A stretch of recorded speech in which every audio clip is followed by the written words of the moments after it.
नमस्कार मित्रांनो, ठरलं तर मग आणि घरोघरी मातीच्या चुली या मालिकांच्या महासंगमच्या आजच्या भागामध्ये मी तुम्हा सर्वांचे अगदी मनपूर्वक स्वागत करते। आजच्या भागामध्ये आपल्याला पाहायला मिळतं की सुमित्राताईंना इन्स्पेक्टर साहेबांचं बोलणं आठवतं की मुळशीच्या पांडुरंग तलावाच्या काठी आम्हाला एक मृत्यूदेह सापडला आहे आणि तो मृतदेह नानासाहेब रणदिवे यांचा असावा याचा अंदाजही आहे। आता हे ज्यावेळी सुमित्राताईंना आठवतं त्यावेळी सुमित्राताई दचकून उठतात आणि म्हणू लागतात, अहो तुम्ही आलात। आता त्याचवेळी तिथे अवंतिका येते। आता अवंतिका सुमित्राताईंना सावरते, परंतु सुमित्राताई काही अवंतिकाचं ऐकून घ्यायला तयार नसतात। त्या म्हणतात, नाही तू मला असंच बोलतेस, आई शांत व्हा, परंतु मला त्यांना पाहायचं आहे, आले आहेत का ते, असं म्हणत आता सुमित्राताई काही अवंतिकाचं ऐकून घ्यायला तयार नसतात। तर दुसरीकडे पाहायला मिळतं आता सायलीला मधुभाऊंची काळजी वाटत असते आणि म्हणूनच सायली मधुभाऊंची चौकशी करण्यासाठी जानकीला फोन करते। तर जानकी म्हणू लागते, बोल सायली, कशी आहेस तू? तर सायली म्हणते, मी अगदी ठीक आहे। परंतु जानकी, मधुभाऊ कसे आहेत? तर जानकी म्हणू लागते, ते अगदी ठीक आहेत, तू अजिबात काळजी करू नकोस। तर आता जानकीला सायली म्हणू लागते, सॉरी जानकी, मी खरंच या सगळ्याचं ओझं तुझ्यावर टाकलं आहे ना? तर जानकी म्हणू लागते, काय ओझं? आपल्याच वडिलांचं आपल्याला कधी ओझं होतं का? आणि आपल्याच माणसांचं तू आता आमच्यावर जबाबदारी सोपवली आहेस ना, मग निश्चिंत राहा। तर आता जानकीला सायली म्हणू लागते, निश्चिंत तर आहेच ग, परंतु खरंच मनाची धाकधूक अजून वाढली आहे। तर जानकी विचारते, काय झालंय सायली? तर सायली आता घडलेला प्रकार सर्व जानकीला सांगू लागते। तिला स्वप्न पडलेलं असतं आणि ते स्वप्न ती जानकीसमोर मांडत असते। आता सायली जानकीला म्हणू लागते की मला स्वप्नामध्ये महिपत शिकरेने मधुभाऊंना किडनॅप केलं असं वाटत होतं। आता हे ऐकल्यानंतर जानकीला धक्काच बसतो। जानकी मनाशीच म्हणते, आता सायलीची अशी ही अवस्था आहे आणि अशा अवस्थेमध्ये तिला नानांबद्दल सांगणं खरंच चुकीचं आहे, नाही नको। तर आता जानकीला सायली विचारते, काय झाले जानकी, तू अशी शांत का आहेस? तर जानकी म्हणते, नाही काहीच नाही, आणि हो तू अजिबात मधुभाऊंची काळजी करू नकोस, मी आहे ना, मी आणि ऋषिकेश ही जबाबदारी स्वीकारणार आहोत। तर आता सायली म्हणू लागते, जबाबदारी तर स्वीकारणारच आहेस आणि मी खरंच निश्चिंत आहे, परंतु शेवटी बाप लेकीचं नातं आहे आणि बाप लेकीचं नातं एवढं तकलादू नसतं, तो प्रेमाचा धागा कधीही तुटत नाही, असं म्हणत आता सायली मधुभाऊंविषयी भावना जानकी समोर व्यक्त करत असते। तर जानकी पुढे म्हणू लागते, चल सायली, मी आता फोन ठेवते, मी तुझ्यासोबत जास्त वेळ नाही बोलू शकत। तर सायली म्हणते, बरं ठीक आहे। तर आता जानकी फोन ठेवते। तर दुसरीकडे पाहायला मिळतं सुमित्राताई काही अवंतिकाचं ऐकून घ्यायला तयार नसतात आणि त्या हॉलमध्ये येतात। तर इकडे सारंग आणि गुलाब बातम्याच पाहत असतात। तर आता बातम्यांमध्ये असं सांगितलं जातं की काल मुळशीच्या पांडुरंग तलावाजवळ एक मृतदेह सापडला आहे, परंतु खळबळजनक गोष्ट ही आहे की हा मृतदेह सापडल्यानंतर सर्वत्र एकच चर्चा रंगली आहे की मुळशीचे प्रसिद्ध उद्योजक नानासाहेब रणदिवे यांचा या मृतदेहाशी काहीतरी संबंध नक्कीच असावा। आता हे ऐकल्यानंतर सुमित्राताईंना धक्काच बसतो। सुमित्राताई म्हणतात, नाही नाही, असं होऊ शकत नाही, नाना कुठेही जाणार नाहीयेत, ते इथेच गेले असावेत। सारंग सुमित्राताईंना समजावण्याचा प्रयत्न करतो, परंतु सुमित्राताई काही समजून घ्यायला तयार नसतात। आता अवंतिका, सारंग सर्वच जण सुमित्राताईंना शांत करतात। सुमित्राताई म्हणू लागतात, ऋषिकेश आणि जानकी कुठे आहेत? ते अजूनही आले नाही आहेत का पोलीस स्टेशनवरून? एवढा वेळ काय लागतो आहे आणि एवढा वेळ यांना शोधायला लागतोय तरी कशासाठी? असं म्हणत सुमित्राताई खूप चिडलेल्या असतात। तर आता अवंतिका म्हणू लागते, आई तुम्ही शांत व्हा, सगळं काही ठीक होणार आहे। तर दुसरीकडे ऋषिकेश आता हवालदार साहेबांना म्हणतो, अजून किती वेळ लागणार आहे तुमच्या साहेबांना यायला? अहो किती वेळ झाला, खरं तर रात्रीपासून आम्ही इथे बसून आहोत, परंतु अजूनपर्यंत तुमचे साहेब काही आले नाही आहेत आणि आम्हाला मृतदेह दाखवतही नाही आहेत, नक्की काय चाललं आहे तुमचं? तर जानकी म्हणू लागते, साहेब प्लीज तुम्ही तुमच्या साहेबांना लवकरात लवकर बोलवा, अहो आम्ही रात्रीपासून इथे आहोत, आम्हालासुद्धा आमच्या नानांची काळजी वाटत आहेच ना। तर आता हवालदार साहेब म्हणू लागतात, ताई आम्ही सगळं काही समजू शकतो, परंतु शेवटी ज्यावेळी मृतदेह सापडला त्याचवेळी नानासाहेब रणदिवे हे गायब झाले आहेत आणि म्हणूनच हा मृतदेह सापडल्यानंतर आम्हाला वरूनच तशा ऑर्डर आल्या आहेत की मृतदेह कोणालाही दाखवायचा नाही आणि म्हणूनच आम्ही दाखवू शकत नाही। तर जानकी म्हणते, परंतु आम्ही कसा शोध घ्यायचा? सौमित्र म्हणू लागतो, अहो तुम्ही जर आम्हाला मृतदेह दाखवलाच नाही तर आम्हाला कसं कळणार आहे की तो नक्की मृतदेह कोणाचा आहे? ऋषिकेश म्हणू लागतो, आम्हाला आमच्या वडिलांचा शोध घ्यायचा आहे, कुठे आहेत तुमचे साहेब? फोन करा। त्याचवेळी आता इन्स्पेक्टर साहेब तिथे आलेले असतात. इन्स्पेक्टर साहेब म्हणतात, फोन करायची काहीच गरज नाही, मी आलोच आहे, चला मी तुम्हाला मृतदेह दाखवतो. असं म्हणत आता ती बॉडी दाखवण्यासाठी इन्स्पेक्टर साहेब ऋषिकेश, जानकी आणि सारंग यांना घेऊन जातात. तर आता इन्स्पेक्टर साहेब हवालदार साहेबांना म्हणतात की बॉडीची ओळख पटवण्यासाठी कापड बाजूला करा. आता हवालदार साहेब कापड बाजूला करतात. त्यावेळी जानकीला धक्काच बसतो. डेड बॉडीचा चेहरा पूर्णपणे बांधलेला असतो, परंतु डेड बॉडीच्या अंगावर असणारं शर्ट हे नानांचंच असतं आणि म्हणूनच आता जानकी हंबरडा फोडते आणि म्हणू लागते, नाना नाही, नाना तुम्ही आम्हाला सोडून जाऊ शकत नाही. ऋषिकेश म्हणू लागतो, हे तर नानांचंच शर्ट आहे. तर आता इन्स्पेक्टर साहेब ऋषिकेशला विचारत असतात की ही नानांची डेड बॉडी आहे ना, हे नानासाहेबच आहेत ना. परंतु ऋषिकेश, सौमित्र काहीच बोलत नाहीत. त्यांना काय बोलावं काहीच कळत नसतं. ऋषिकेश तर तिथून निघून जातो. तर आता जानकी रडत असते आणि म्हणू लागते, नाही नाना, अहो घरी सर्वजण तुमची वाट पाहत आहेत, आई तुमची वाट पाहत आहेत, तुम्हाला घरी यावंच लागेल. नाना तुम्ही आम्हाला असं सोडून नाही जाऊ शकत, नाना उठा ना, चला ना. तर आता सौमित्र म्हणू लागतो, वहिनी स्वतःला सावर, नाना आपल्याला सोडून गेले आहेत. जानकी म्हणते, नाही नाना आपल्याला सोडून जाऊच शकत नाहीत. सौमित्र भाऊजी, अहो आईंना आपण शब्द दिला होता की आपण नानांना घेऊन येणार आहोत आणि आता जर आपण आईंना काय उत्तर देणार आहोत. नाही, मी इथून कुठेही जाणार नाही आणि आमचं नातं इतकं तकलादू नाही आहे की आम्ही एकमेकांपासून एवढ्या लवकर दूर होऊ. नाही, मला नाना सोडून कुठेही जाणार नाहीत. असं म्हणत जानकी आता त्या मृतदेहाचा हात हातात घेते. परंतु ज्यावेळी जानकीला त्या हातावर असणाऱ्या धाग्याचा स्पर्श होतो त्यावेळी जानकी धागा पाहते. त्यावेळी जानकीला धक्काच बसतो. जानकी सौमित्राला म्हणू लागते, नाही सौमित्र भाऊजी, हे आपले नाना नाही आहेत. सौमित्र म्हणतो, काय झालं वहिनी, तू असं का बोलत आहेस. तर जानकी म्हणते की हो, हे आपले नाना नाहीत. आता हे ऐकल्यानंतर इन्स्पेक्टर साहेबांनाही धक्का बसतो. तर दुसरीकडे आता सारंगने तर हंबरडाच फोडलेला असतो.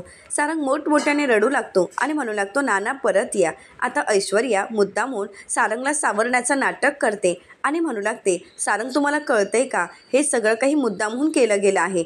तर सारंग म्हणतो, असं कोण का करेल. तर आता ऐश्वर्या म्हणू लागते, सारंग अहो नाना चालायला लागलेत, बोलायला लागलेत, तर कोणाला तरी प्रॉब्लेम झाला असता, म्हणूनच हे सगळं काही झालं आहे. तर आता सारंग म्हणतो, माझ्या नानांनी कधीच कोणाचं वाकडं केलंच नाही आहे. तर ऐश्वर्या म्हणते, नानांनी कधी कोणाचं वाकडं केलं नाही आहे, परंतु नानांच्या वाईटावर टपलेल्या आहेतच ना, म्हणजे ती. तर सारंग विचारतो, ऐश्वर्या नक्की तुम्ही कोणाबद्दल बोलत आहात. तर ऐश्वर्या म्हणते, जानकी. या सगळ्यामध्ये जानकीचाच हात असावा.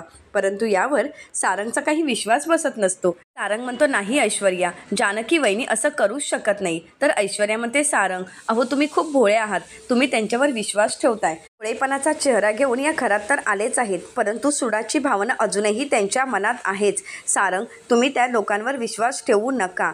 हे सगळं काही जानकीनेच केलं असावं, कारण ज्यावेळी नाना स्वतःच्या पायावर उभे राहतील, चालतील, त्यावेळी ते सर्वांना सांगतील की त्यांना जानकीने जिन्यावरून ढकललं होतं आणि म्हणूनच हे सगळं काही जानकीने केलं आहे. सारंग म्हणतो, नाही ऐश्वर्या, असं होऊ शकत नाही, ऋषिकेश दादा आणि असं करूच शकत नाही. ऐश्वर्या म्हणू लागते, मग सारंग मला एका प्रश्नाचं उत्तर द्या, मग जानकी आणि ऋषिकेश ज्यावेळी नाना बेपत्ता झाले त्यावेळी कुठे गेले होते. ते खरं तर नानांचा बंदोबस्तच करायला गेले होते ना. आता मात्र सारंगला धक्काच बसतो आणि आता सारंगने ऐश्वर्यावर विश्वास ठेवलेला असतो.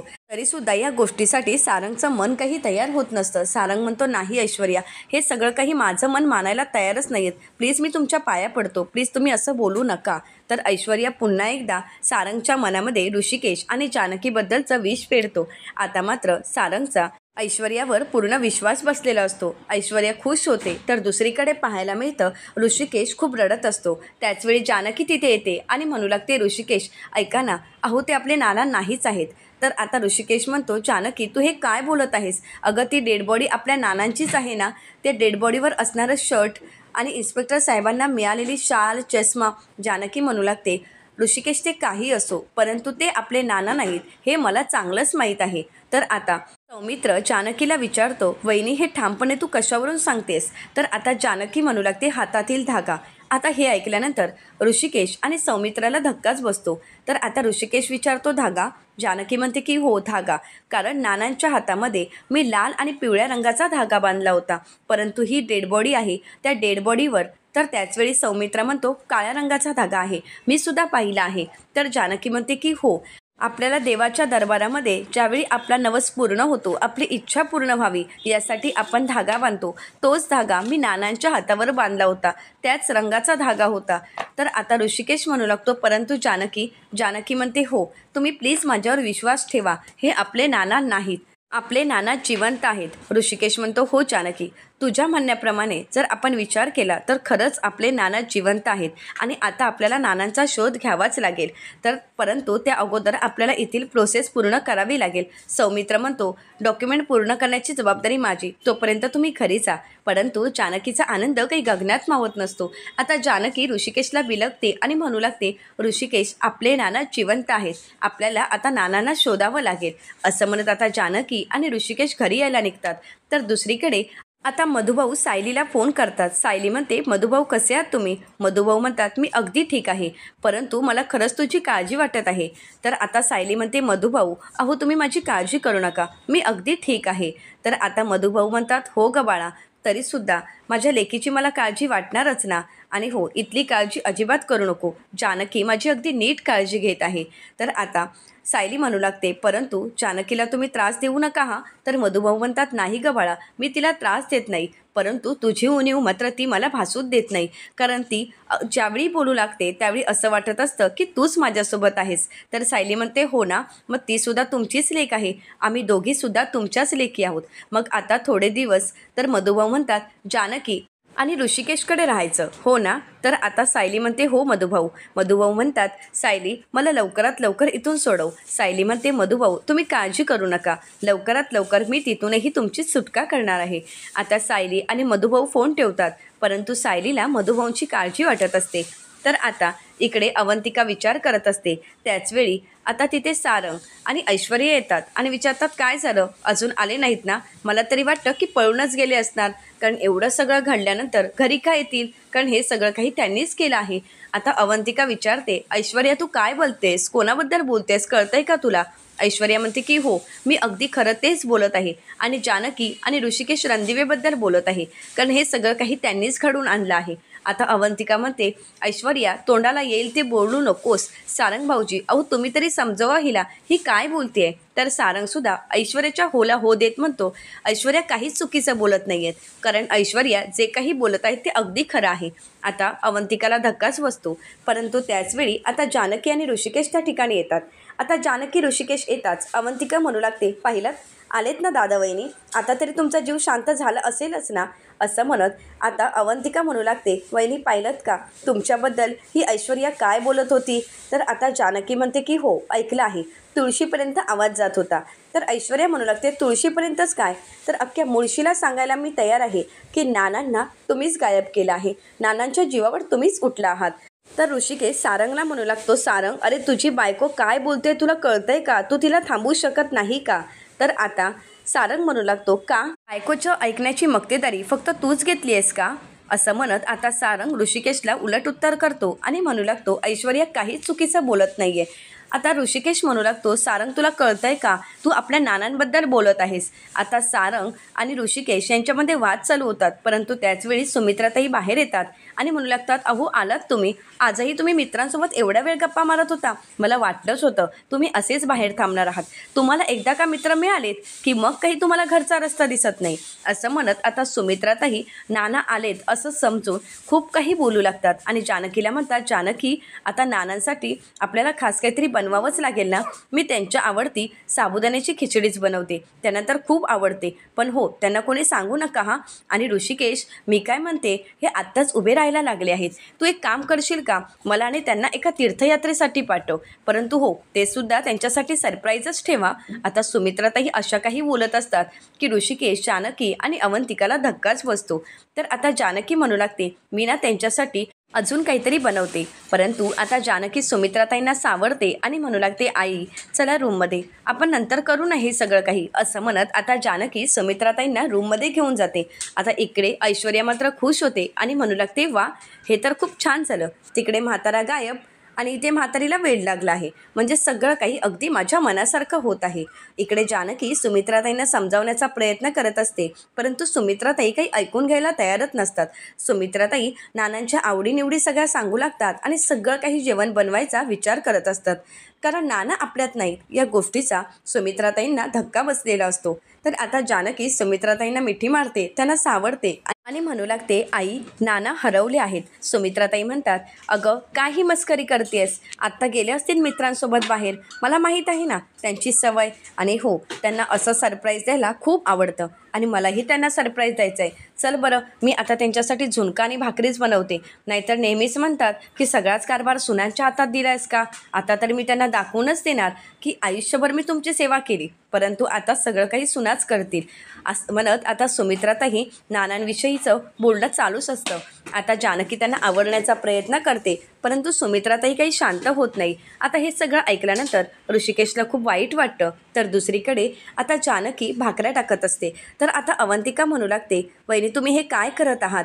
तर आता जानकी म्हणते, नानांच्या आवडीचं जेवण बनवत आहे. अवंतिका म्हणते, वहिनी हो हे किती चुकीचं आहे, नाना आपल्यात नाही आहेत, मग तुम्ही तरी आईंना समजवायला हवं. तर आता जानकी म्हणते, हे सगळं काही आईंच्या समाधानासाठीच चालू आहे, परंतु अवंतिका आपले नाना अजूनही आपल्यात आहेतच. अवंतिका म्हणते, वहिनी अहो तुम्ही तरी समजून घ्या. जानकी म्हणते की हो अवंतिका, नाना जिवंत आहेत. आता मात्र अवंतिकाला काहीच कळत नसतं. अवंतिकाला जानकी समजावून सांगू लागते. त्याचवेळी सौमित्र येतो आणि म्हणू लागतो, परंतु वहिनी एका धाग्यावरून आपण असं नाही ना ठरवू शकत. जानकी म्हणते, ते काही असो, परंतु माझा ठाम विश्वास आहे की आपले नाना अजूनही जिवंत आहेत. तर आता सौमित्र म्हणू लागतो, मग ते कपडे, शाल, चष्मा हे नक्की काय असेल. तर आता अवंतिका म्हणू लागते की हे सगळं काही दिशाभूल करण्यासाठी कोणी केलं तर नसावं ना. या सगळ्यामागे नक्की कोण असेल. आपल्याला ऐश्वर्यावर लक्ष ठेवावं लागेल. आता हे सर्व बोलणं ऐश्वर्याने ऐकलेलं असतं. ऐश्वर्या म्हणू लागते, माझ्यावर लक्ष ठेवणार आहात का. मी ऐश्वर्या सयाजीराव विखे पाटील आहे. माझ्यावर लक्ष ठेवण्याअगोदरच आता तुमच्यावरच कोणीतरी लक्ष ठेवेल हे मात्र लक्षात ठेवा. तर दुसरीकडे इन्स्पेक्टर साहेबांना मात्र काहीच कळत नसतं. एकीकडे जानकी तो मृतदेह नानांचा नाही असं म्हणत असते, तर दुसरीकडे तो मृतदेह नानांचे असण्याची चिन्हही दिसत असतात. त्याचवेळी आता इन्स्पेक्टर साहेबांना ऐश्वर्याचा फोन येतो. ऐश्वर्या म्हणू लागते, मी तुमची हितचिंतक बोलत आहे. तर आता इन्स्पेक्टर साहेब म्हणू लागतात, तुम्ही कोण बोलत आहात, प्लीज तुमची ओळख सांगा, नाहीतर तुम्हाला जेल होऊ शकते. ऐश्वर्या म्हणते, मला जेलमध्ये टाकण्यापेक्षा ज्यांनी नानासाहेबांना मारलं आहे त्यांनाच जेलमध्ये टाका. तर आता इन्स्पेक्टर साहेब म्हणतात, त्याचा तर शोध चालूच आहे. तर त्याचवेळी इन्स्पेक्टर साहेबांनी हवालदार साहेबांना आता तो नंबर ट्रेस करायला सांगितलेला असतो. तर दुसरीकडे ऐश्वर्या म्हणू लागते, इन्स्पेक्टर साहेब अहो माझा नंबर ट्रेस करण्यापेक्षा ज्यांनी नानांना गायब केलं आहे, जे लोक नानांच्या जीवावर उठले आहेत त्यांचाच शोध घ्या. जानकी आणि ऋषिकेश रणदिवे, तुम्हाला तर माहीतच नसेल की जानकी रणदिवे हिने या अगोदरसुद्धा नानांना जीवे मारण्याचा प्रयत्न केला होता. हवं तर तुम्हीच शोध घ्या असं म्हणत ऐश्वर्या फोन ठेवते. आता मात्र इन्स्पेक्टर साहेबांना काहीच कळत नाही. तर दुसरीकडे ऐश्वर्या म्हणू लागते, जानकी तू माझ्या घशात पुरणपोळीचा घास कोंबला होतास ना, आता बघ तुझ्या तोंडाला कसा फेस येतो. ही आता ऐश्वर्या तुला सहजासहजी सोडणार नाही. तर दुसरीकडे ऋषिकेश विचार करत असतो की हे सगळं आपल्याच बाबतीत का घडत आहे, ही ऐश्वर्या असं का वागत आहे. जानकी म्हणू लागते, ऋषिकेश आपल्याला शांतपणे हे प्रकरण हाताळावं लागेल, आपल्या नानांचा शोध घ्यावा लागेल. ऋषिकेश म्हणतो, नाही आता मी शांत बसू शकत नाही. आत्तापर्यंत सयाजीराव आपल्यासोबत असा वागत होता, परंतु आता त्यांनी तर आपल्या नानांवरच हल्ला करण्याचा प्रयत्न केला. नाही आता मी त्यांना जिवंत सोडणार नाही असं म्हणत आता ऋषिकेश रागाच्या भरात सयाजीरावांना भेटण्यासाठी निघून गेलेला असतो. आता जानकी ऋषिकेशला थांबवण्याचा प्रयत्न करते, परंतु ऋषिकेश काही थांबत नाही. तर दुसरीकडे आता सायली आणि अर्जुन इन्स्पेक्टर सावंत यांना भेटण्यासाठी पोलीस स्टेशनला आलेले असतात आणि नक्की विलासची सुटका कोणी केली आहे याचा शोध घेण्याचा प्रयत्न करत असतात. इन्स्पेक्टर साहेब म्हणू लागतात, आमच्याजवळ कुठलाच पुरावा राहिला नाही, सर्व पुरावे जळून खाक झालेत, त्यामुळे आम्ही आता तुम्हाला काहीच माहिती पुरवू शकत नाही. तर अर्जुन म्हणतो, एखादा प्रूफ तर असेलच ना. तर इन्स्पेक्टर साहेब म्हणतात, रेजिस्टर, कारण आम्ही प्रत्येक गोष्टीची नोंद ही रेजिस्टरमध्ये करून ठेवतो, तिथेच कदाचित काहीतरी हाती लागू शकतं. आता अर्जुन म्हणतो, चालेल तुम्ही जरा रेजिस्टर बघाल का. तर दुसरीकडे अश्विनला भेटण्यासाठी आता हॉस्पिटलमध्ये प्रिया आलेली असते आणि म्हणू लागते, हा मूर्ख माझ्याशी लग्न नक्की करेल ना की फक्त शब्द देतो आहे. आणि त्याचवेळी अश्विन त्या ठिकाणी येतो. तर अश्विन म्हणतो, हाय तन्वी, तू इथे आली आहेस. तर प्रिया म्हणते, हो ना अश्विन, तू म्हणाला होतास की आपण शांतपणे बोलूयात, म्हणून म्हटलं जाऊन तुला भेटू. तू म्हणाला होतास ना की तुला माझ्याशी लग्न करायचं आहे, तू माझ्याशी लग्न करायला तयार आहेस. परंतु अश्विन, मला तुला हेच सांगायचं आहे की तुझ्यावर जबरदस्ती नाही आहे. तुझ्या जर मनात नसेल तर तू माझ्याशी लग्न नाही केलं तरी काहीच हरकत नाही. मला नाही त्याचं काही वाटणार. तर इकडे आता इन्स्पेक्टर साहेब अर्जुनला म्हणू लागतात, या रजिस्टरमध्ये एका बिल्डरचं नाव आहे की ज्याने विलासची सुटका केली, त्याला बेल दिली होती आणि त्या बिल्डरचं नाव आहे रविकांत देशमुख. आता हे ऐकल्यानंतर सायली आणि अर्जुनला धक्काच बसतो. तर दुसरीकडे पाहायला मिळतं प्रिया आता अश्विनचं मन वळवण्याचा प्रयत्न करत म्हणते, अश्विन, कसं आहे ना, एखाद्याने मला शब्द द्यावा आणि तो शब्द न पाळणं हे तर माझ्यासाठी होऊनच बसलं आहे आणि त्या गोष्टीची मला सवय झाली आहे. त्यामुळे तू काळजी करू नकोस. आणि हो, तू तुझा शब्द नाही पाळलास तरी काहीच हरकत नाही. तर अश्विन म्हणतो, तन्वी, एक गोष्ट लक्षात ठेव, शब्द दिला आणि तो पाळला नाही अशातील हा अश्विन नाही. अश्विनने एकदा शब्द दिला तर तो पाळणारच. परंतु भीती एकाच गोष्टीची आहे. तर आता प्रिया विचारते, कोणत्या? तर अश्विन म्हणू लागतो, कसं आहे ना, दादा आणि वहिनीमुळे घरचं वातावरण खूप बिघडलं आहे. घरामध्ये नेहमीच वाद होत असतात आणि अशावेळी घरच्यांसमोर आपल्या लग्नाविषयी मी कसं बोलावं याचाच विचार करत आहे. तर प्रियाला हे ऐकून धक्काच बसतो. तर दुसरीकडे पाहायला मिळतं अर्जुन म्हणू लागतो, हे कसं शक्य आहे, कारण आम्हाला चांगलंच माहीत आहे की विलासची बेल ही मैपत शिकरेनेच केली असावी. तर आता सायली अर्जुनला शांत करत म्हणते, चिडून काहीच उपयोग नाही, या सगळ्याचा शोध आपल्याला घ्यावाच लागणार आहे. तर इकडे प्रिया म्हणू लागते, अश्विन, मला माहीतच होतं की तू तुझ्या घरच्यांसमोर आपल्या लग्नाविषयी नाही बोलू शकत आणि म्हणूनच मला असं वाटते की तुला त्रास नको व्हायला, आपण इथेच थांबू. तर आता प्रिया रडण्याचं नाटक करते आणि म्हणू लागते, मला या सगळ्या गोष्टीची सवय झालीच आहे अश्विन. आणि हो, मला माहीत होतं की आता हा विषय तू घरच्यांसमोर मांडणार तरी कसा. आता अश्विन विचार करत असतो. तर प्रिया मनाशीच म्हणते, मला वाटलंच होतं, हा बिंडो काहीच कामाचा नाही आहे, परंतु सुभेद्रांच्या घरात घुसण्यासाठी मला हा धोंडा गळ्यात बांधून घ्यावाच लागेल आणि मलाच काहीतरी करावं लागेल. तर इकडे सायली आणि अर्जुन निघालेले असतात. तर अर्जुन म्हणतो, आता ऑफिसला जाऊनच या सगळ्याचा शोध घ्यावा लागेल. तर सायली अर्जुनला म्हणते, एक गोष्ट विसरलात वाटतं, मी तुमची पार्टनर असेल परंतु मी तुमचा स्टाफ नाही आहे. मला कुटुंब आहे, नवरा आहे आणि हो, सर्वात महत्त्वाचं म्हणजे स्वयंपाकघरातील वेळ ही तर सर्वात महत्त्वाची आहे आणि म्हणूनच आता मला घरी जावं लागेल. तर अर्जुन म्हणतो, मला सोडून निघालात? तर सायली म्हणते, मी तुम्हाला सोडून घरी निघाले आहे, बाकी तुम्हाला सोडून मी कुठेही जाणार नाही. आणि हो, घरी जरी असले तरी माझ्या मनात सतत तुमचाच विचार असतो. आणि तर अर्जुन म्हणू लागतो, माझ्याही मनात तुमचाच विचार चालू असतो आणि काळजीही वाटत असते की तुम्हाला कोणी काही बोलणार तर नाही ना. तर सायली म्हणते, परंतु याचा विचार करूच नका, कारण आपल्या कुटुंबातील व्यक्ती बोललं तर आपल्याला काहीच वाटत नाही आणि मला तरी नाही वाटत. तर आता अर्जुन म्हणतो, खरंच मी तुमचं कौतुक कसं करू मला काहीच कळत नाही. तर सायली म्हणते, बरं आता आपण निघूयात का? तर अर्जुन म्हणतो की हो. सायली म्हणते, मला तुम्ही पुढच्या चौकात सोडा, मी घरी जाईन. असं म्हणत आता सायली आणि अर्जुन तिथून निघून जातात. तर दुसरीकडे प्रिया म्हणते, अश्विन, काहीच हरकत नाही, मी येते. असं म्हणत आता प्रिया मुद्दामहून तिथून निघालेली असते, परंतु प्रिया वाट पाहत असते की अश्विन आपल्याला थांबवेल का. तर त्याचवेळी अश्विन प्रियाला आवाज देत म्हणतो, थांब तन्वी. आता प्रिया खूप खुश होते. तर अश्विन म्हणतो, आज डॅड फॅक्टरीमध्ये गेले असतील, मम्मा मात्र घरी असेल आणि म्हणूनच मी असं ठरवलं आहे की आजच आपल्या लग्नाविषयी मम्मासोबत बोलायचं. आता हे ऐकून प्रिया म्हणते, आजच? तर अश्विन म्हणतो की हो, आजच आपल्या लग्नाविषयी मी मम्मासोबत बोलणार आहे. तर प्रिया म्हणते, थँक्यू अश्विन, तू माझ्यासाठी किती काय करतोयस. तर अश्विन म्हणतो, तुझ्यासाठी नाही तर आपल्यासाठी, आपल्या नात्यासाठी, आणि आत्ताच आपण निघायचं आहे. तर प्रिया म्हणते, आता? तर अश्विन म्हणतो की हो, आत्ता आपण घरी जायचं आहे आणि आपण मम्मासोबत बोलायचं आहे. असं म्हणत आता अश्विन प्रियाला घेऊन घरी निघालेला असतो. प्रिया खुश होते. तर दुसरीकडे पाहायला मिळतं आता प्रिया आणि अश्विन घरी आलेले असतात.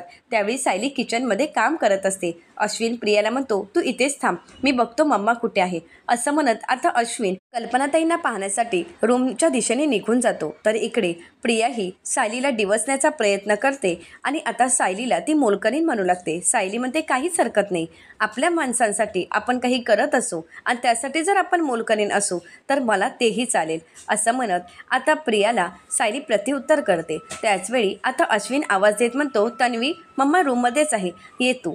तर आता प्रिया सायलीला म्हणते, सायली, एक काम करशील का, माझ्यासाठी कॉफी घेऊन येशील का. त्याचवेळी प्रिया म्हणते, अरे सॉरी, मी विसरूनच गेले होते, तुला तुझ्या सासूच्या रूममध्ये जायची परवानगीसुद्धा नाही आहे. असं म्हणत प्रिया तिथून निघून जाते. तर सायली मनाशीच विचार करत म्हणते, नक्की काय चाललं असेल, अश्विन भाऊजी आणि प्रिया आईंसोबत काय बोलत असतील. तर दुसरीकडे पाहायला मिळतं कल्पनाताई अश्विनला म्हणतात, अश्विन तुझ्या मनात असा विचार तरी कसा येऊ शकतो, कारण तन्वीचं लग्न तुझ्या भावाशी ठरलं होतं. तर अश्विन म्हणतो, हो मम्मा मला माहीत आहे, परंतु दादाचं आता लग्न झालं आहे ना, मग तन्वीने तिचं आयुष्य असंच काढावं का?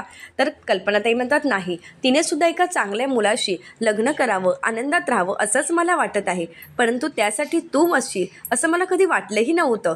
अश्विन म्हणतो, परंतु मम्मा त्याला काहीच हरकत नाही आहे. तर दुसरीकडे सायली विचार करत असते की नक्की काय बोलणं चालू असेल, प्रियाच्या मनात काही डावपेच जर चालू नसतील ना.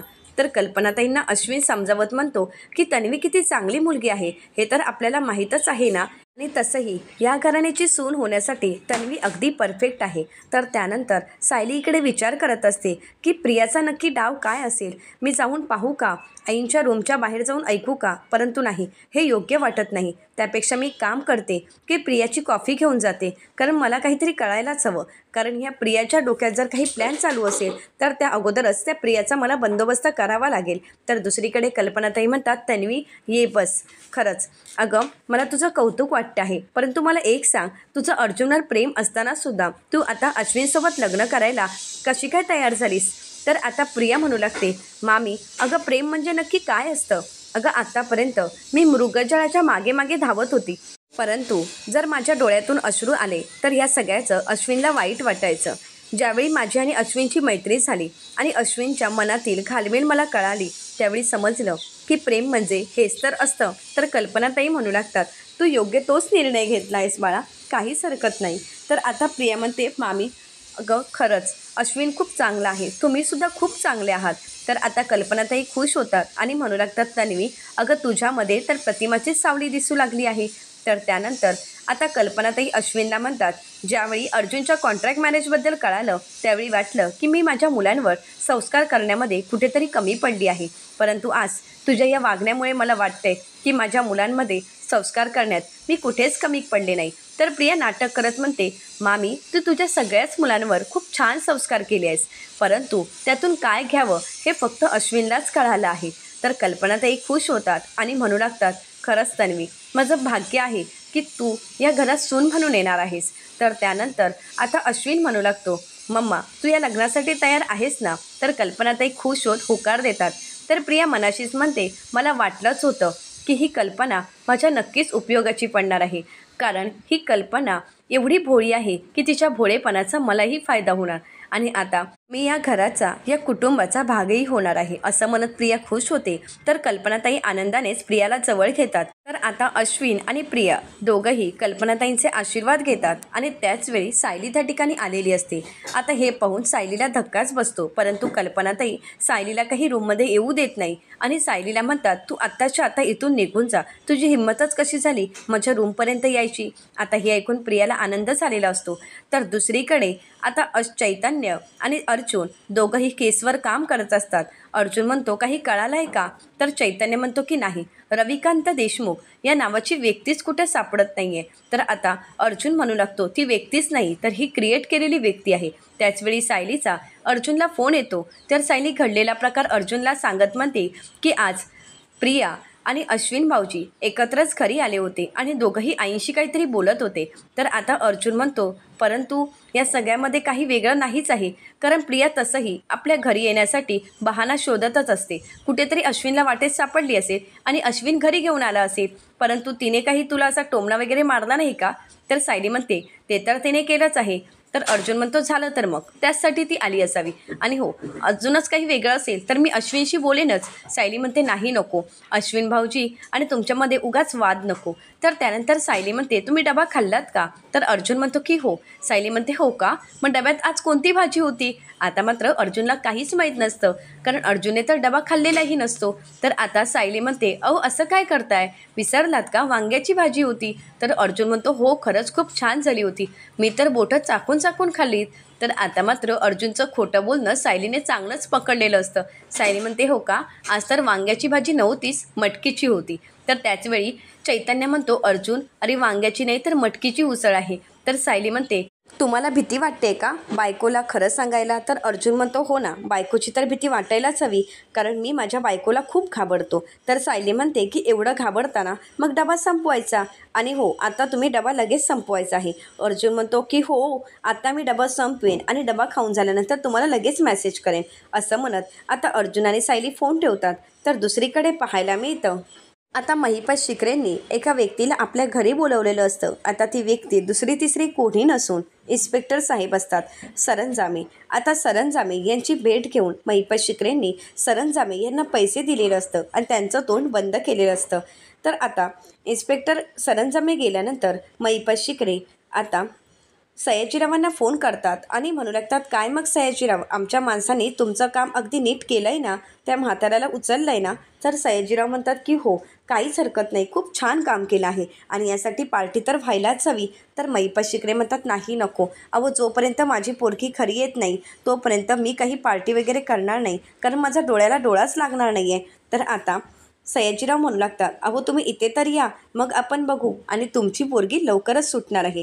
तर अर्जुन म्हणतो, चैतन्य, आता आपल्याला हे शोधावं लागेल की रविकांत देशमुख हा जर माणूस अस्तित्वातच नसेल तर त्यावेळी नक्की इन्चार्ज म्हणून कोण होते. तर आता ज्यावेळी चैतन्य शोधतो त्यावेळी लक्षात येतं की इन्स्पेक्टर सरंजामे हे त्यावेळी इन्चार्ज म्हणून होते. आता अर्जुन म्हणू लागतो, चैतन्य, आता इन्स्पेक्टर सरंजामे नक्की कुठे आहे त्याचा शोध घे. पनवेलमध्येच आहेत की इतर ठिकाणी त्यांची ट्रान्सफर झाली आहे. तर लगेच आता चैतन्य कामाला लागतो.